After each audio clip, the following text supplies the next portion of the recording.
Tantor Audio presents Cure Your Child with Food, the hidden connection between nutrition and childhood ailments. By Kelly Dorfman, MS, LND. Narrated by Anne-Marie Lee. Foreword. The Art of Medicine. By Dr. Richard E. Layton, Pediatric Allergy Specialist. This book caused me to reflect on my career in medicine. Looking back to medical school and my residency, I felt I was very well trained in the science of medicine. I received an excellent education in diagnosing diseases based on an abnormal lab test, X-ray or biopsy, and learned how to treat them with medication.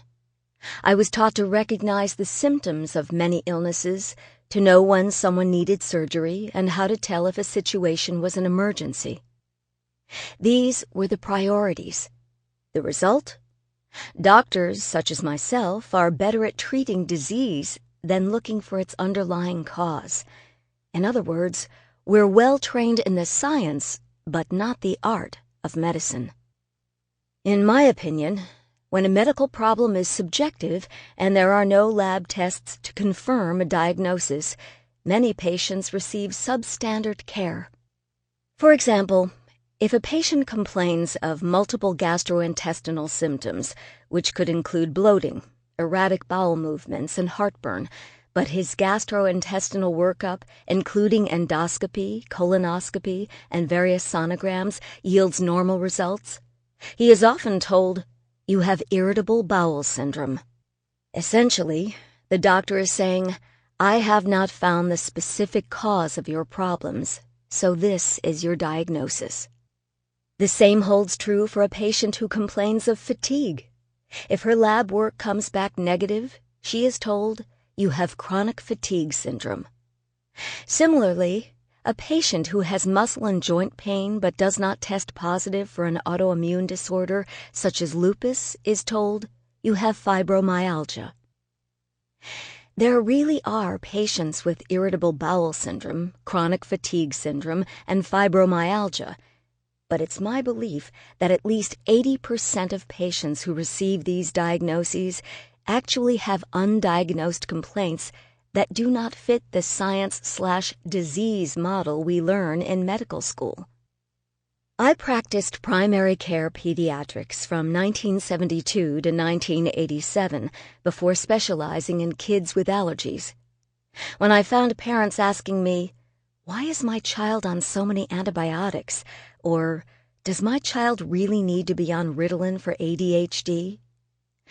I reassessed my medical responsibilities. I started reading about underlying causes for medical problems rather than focusing solely on the solutions, and the more I read, the more I was concerned about the way I was practicing. 2 children changed my career. The first was a boy who complained of severe migraine headaches. I referred him appropriately to a very good pediatric neurologist who ran all the right tests and said that this child had psychosomatic migraine headaches. By then, I had read that a craved food can be a problem food.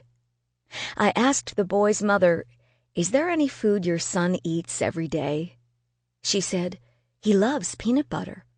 I said, "Okay, take him off peanut butter and all peanut products for 10 days and give me a call back." When I received the call, I was delighted to find out that the boy had not had a migraine the entire 10 days, compared to daily migraines while ingesting peanut butter daily. The second patient was a girl with severe abdominal pain. After running a number of tests and still not having a sense of what the problem could be, I actually admitted her into the hospital at the convenience of not only myself, but also the gastroenterologist, psychiatrist, and other ologists. Nobody came up with an answer except for psychosomatic abdominal pain. After the hospitalization, I read that milk can be a problem food. When I asked the girl's mother, "How much milk does your daughter drink?" she said, "Oh, she drinks 4 glasses a day." I said, "Take her off all milk for 10 days and give me a call." Surprise! No abdominal pain for those 10 days. We need to get away from the one-size-fits-all, it's a virus response to hard-to-categorize illnesses. Even though that may be the correct diagnosis most of the time, it should not be an assumption. Likewise, when a parent raises concerns about her son's development at 18 months, we doctors need to refrain from automatically saying, "You are stressed out, let's wait," or "He's a boy, he'll develop later," or "He's a second child," and assuming that that is the answer. Even if the doctor is right 99 times out of 100, Kelly and I are seeing the 100th child. Over the past 15 years that I have been working with Kelly, I have been amazed at how intuitive and bright she is. She is a true Sherlock Holmes. Her ability to listen to a history and use her common sense, brain, and intuition to determine the source of a problem is truly remarkable. She has taught me an enormous amount about nutrition and how important the right diet and supplements are to attain optimal health. When it comes to the patients in my practice, I have more confidence in Kelly's opinion than that of anyone else in medicine. She is brilliant. This audiobook is a must-listen for parents and doctors. If our medical model incorporated its premises, there is no doubt in my mind that we would waste less money on lab tests and medications that don't solve children's health problems, and at the same time, we would raise healthier, happier kids. Introduction.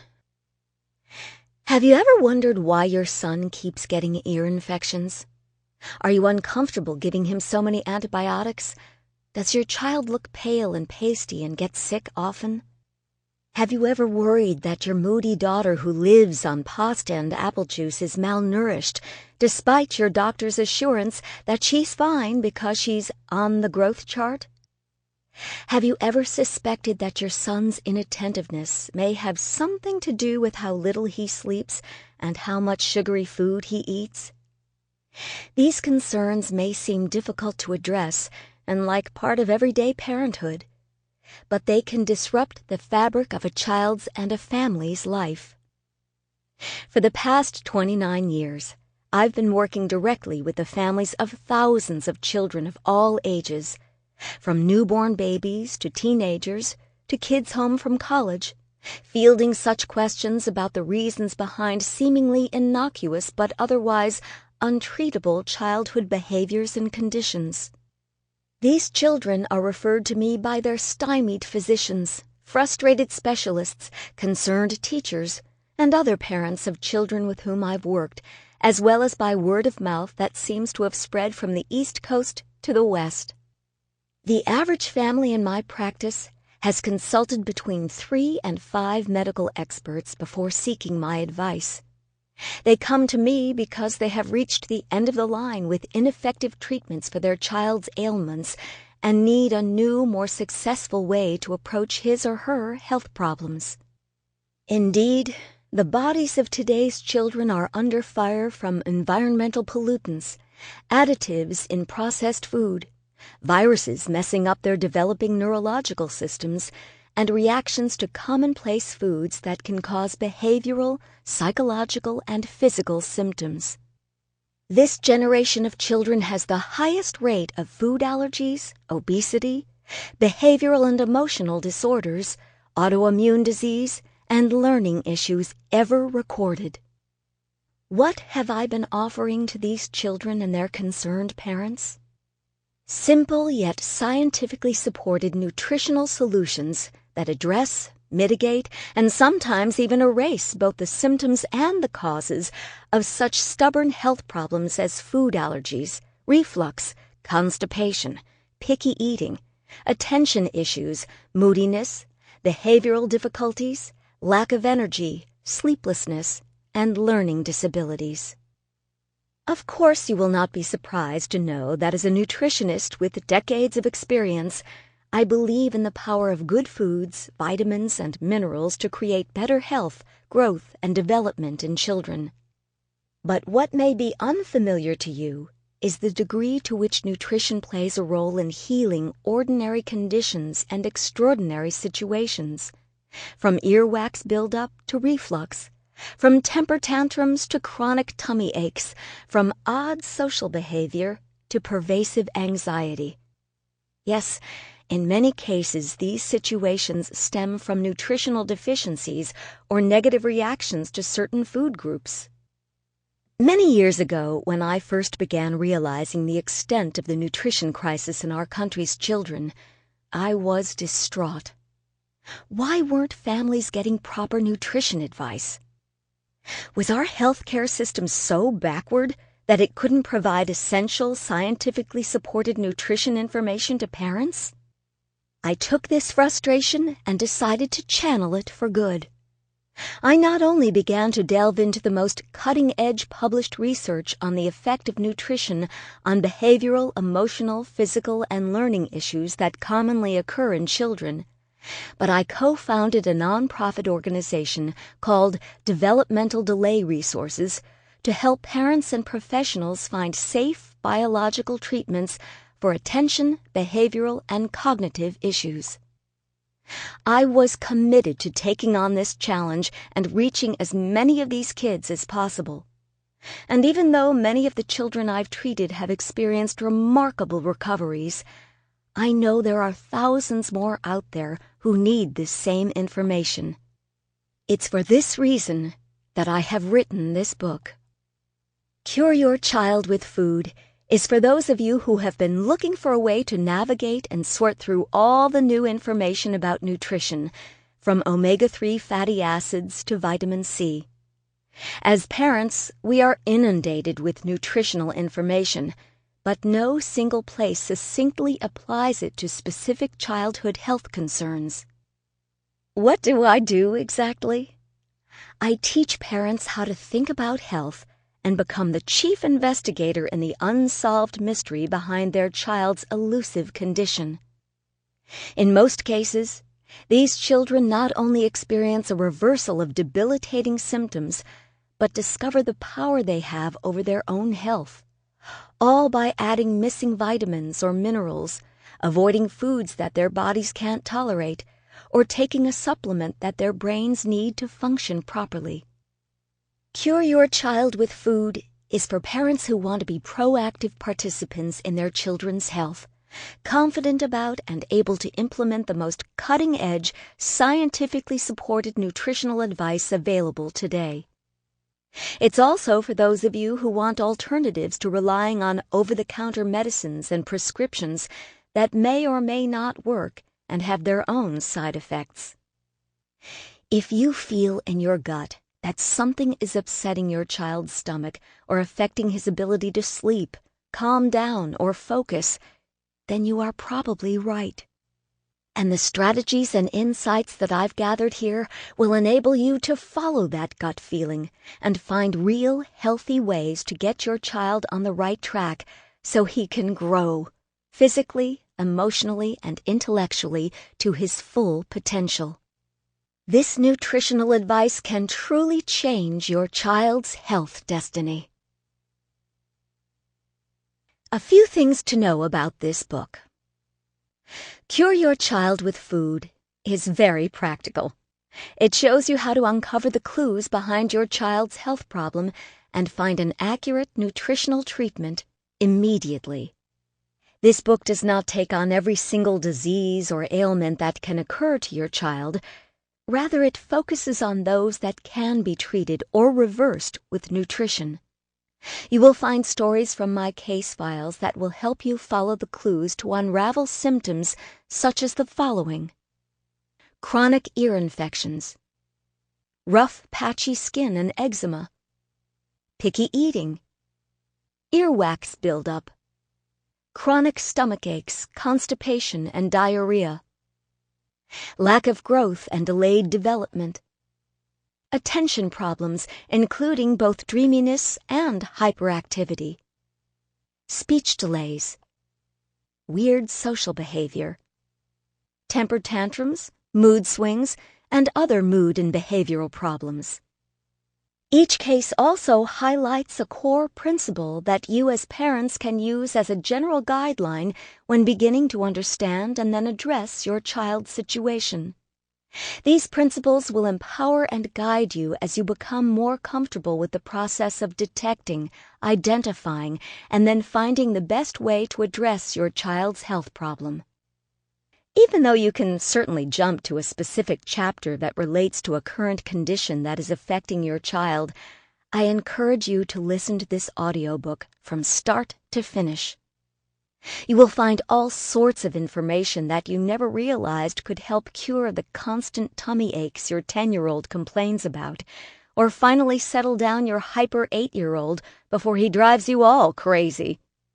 Like a crime scene investigation show, these stories from my case files are entertaining, but they can also empower you to take control of your child's health in a profound new way. Unlike TV crime dramas, the perpetrator here is usually edible, or the crime is one of omission. Best of all, the stories are all true. I always keep in mind that sometimes there's a nutritional solution to the problem, and sometimes there isn't. When people ask me how I know what works, I always respond, trial and terror. It takes an adventuresome spirit to take the road less traveled and address your child's diet, especially if she is already giving you a hard time about eating in general.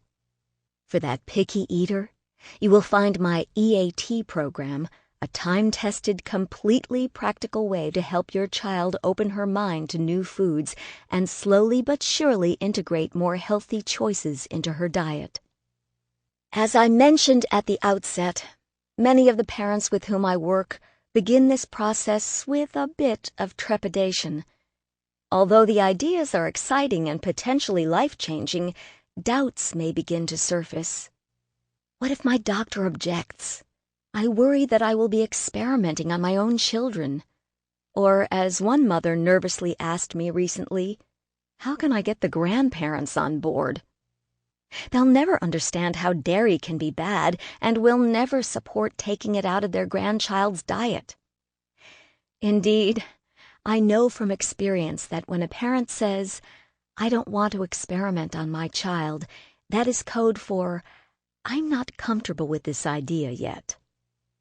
Luckily, it is hard to do serious damage by either removing certain foods from a diet or by adding nutritional supplements, but relatively easy to reassure parents with scientific evidence and thoughtful consideration of their concerns. Rest assured that you will find real-life ways to implement these changes with your kids at home, and I will offer you specific instructions on which steps to take first and how to speak with your doctor or healthcare provider, as well as other considerations as you begin this process. Within each case and throughout each chapter, you will also find strategies and insights to help you manage the doubters, naysayers, and resistors in your life, including yourself. Know yourself. Let's start with you. Raising a child is one big, uncontrolled experiment, and as parents we can experience any change to our routine as bothersome, if not terrifying. A parent may not blink over a spinal tap in the ER, but feel agitated and anxious about adding a vitamin supplement. Why? Because this parent does not yet have enough information to trust and have confidence in the power and safety of nutritional healing. But once you believe in your course of action, it's much easier to navigate the changes you are asking your child to make, especially when conflict ensues. Peter gets upset if I ask him to eat vegetables, a parent complains. Another admits, I really don't like vegetables myself. How am I supposed to persuade Claire to eat them? Throughout the book, you will find helpful strategies to get you over these bumps in the road. For instance, you can learn how to steel yourself in the face of an angry or hysterical outburst from your 5-year-old who is resisting taking his vitamins. You can also learn to expand your own food repertoire to include 1 or 2 vegetables. Perhaps this even becomes part of your daughter's process, something you do together. 1 bite a day for 3 weeks will get you to a new place with that food.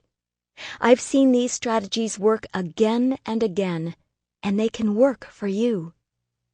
My colleagues sometimes say I'm more of a psychotherapist than a nutritionist, because I spend so much of my time with families coaching them to try to implement these nutritional changes and strategies. The truth is, finding the right answer to your child's health problem is often straightforward. But making the change can be stressful and, in fact, the ultimate challenge. What's more, in certain cases, I am not afraid to call upon a small army of therapists, psychotherapists, support groups, and other parents to help struggling parents. In one situation, I was working with 4 sets of parents who had adopted children from drug-addicted mothers. These kids had unique challenges not usually discussed at the monthly PTA meeting. I conscripted the mom with the most experience to lead an informal support group.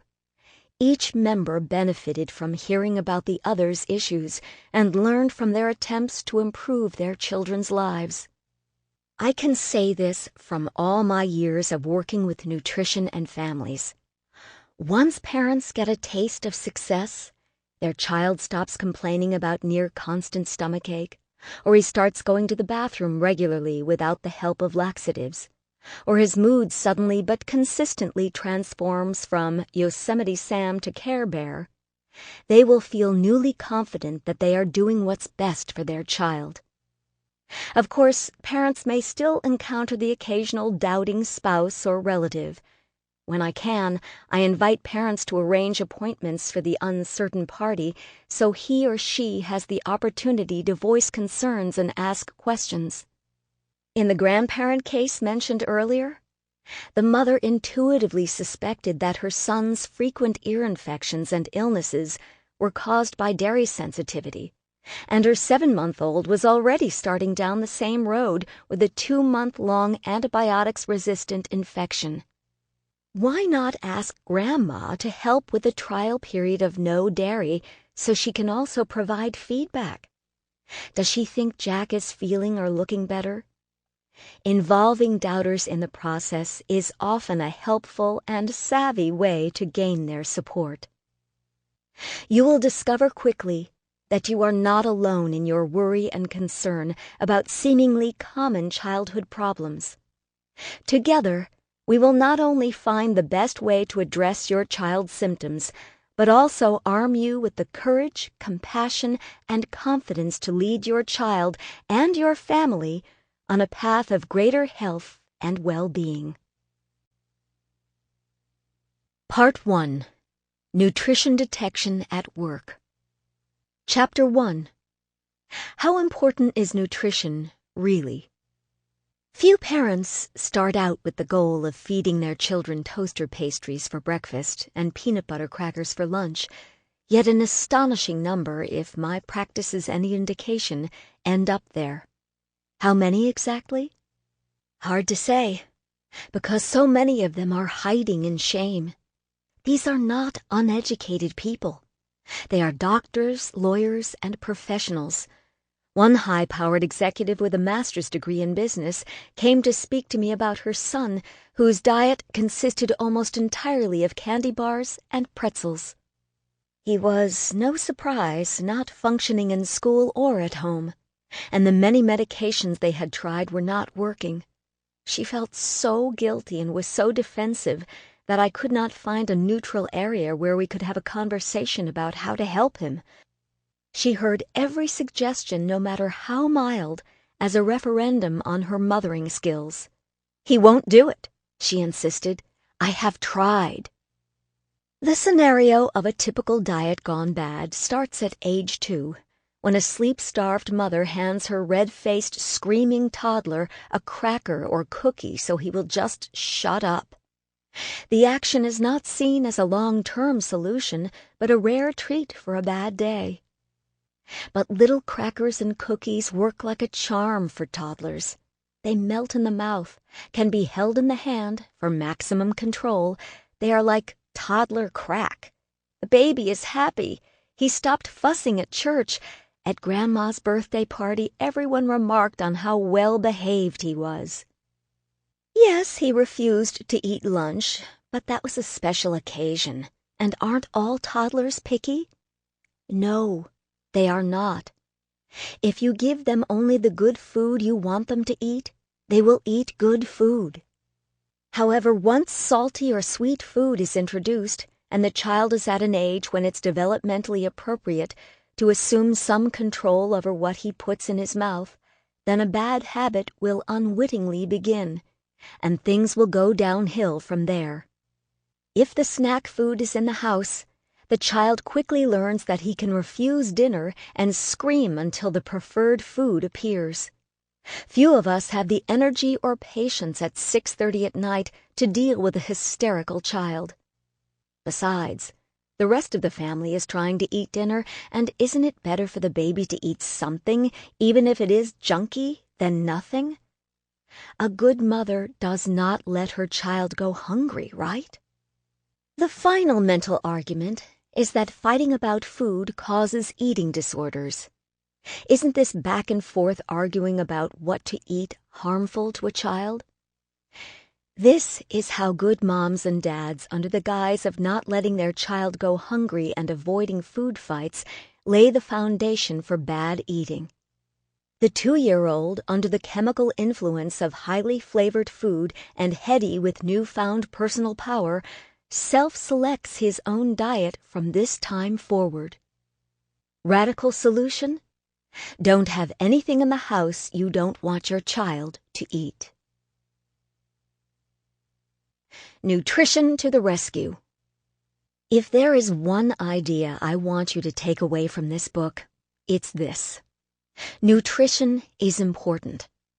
Not only does it help your child's brain and body develop to his optimal potential, but it enables your child to live a healthy life, maximizing energy and minimizing illness. Perhaps you accept as a fact that all kids get sick. Perhaps you've been led to believe that conditions such as reflux, ear infections, stomach aches, moodiness, difficulty controlling behavior, and learning problems are all normal and in no way impair how children grow and learn. You are about to discover that many of these so-called common childhood ailments are indeed avoidable or can be dealt with nutritionally before they disrupt proper development or lead to more complex medical problems. Now you may be wondering, is this one of those books that recommends mustard packs for stomach aches or makes you feel bad for not raising your own chickens? Absolutely not. It is a book that will take you on an important journey. I will tell you how to take the concept we all know, you are what you eat, and use it to make simple dietary adjustments that can make your child happier, healthier, and generally easier to live with. Furthermore, this trip will be entertaining and interesting. For the scientifically oriented, there will be supportive studies and data to prove I am not making this all up. What surprises me most after more than 25 years as a practicing nutrition detective is not the lack of information, though more is always needed, but the limited way nutrition science is turned into usable information. I am committed to changing that deficiency. Where I come from. I always like to know where an author I'm reading or specialist I'm working with is coming from. A good detective understands her own prejudices as well as those of her resources. I was born on a mayonnaise farm. Just kidding. That is an old joke in my family. You would have to go back a few generations to hit a farmer in my family, but you would not have to travel far to see the Pennsylvania Dutch influence. Both my mother and father could speak the language of the Amish, and my grandparents spoke it around us when they did not want us to know something. My fondest memories of my grandmother are of her digging up dandelions for dandelion salad, with bacon grease dressing, or frying donuts for Fasnacht Day. Fastnacht Day is the day before Lent, and in the Pennsylvania Dutch tradition is an excuse to make potato donuts. Sample complete. Ready to continue?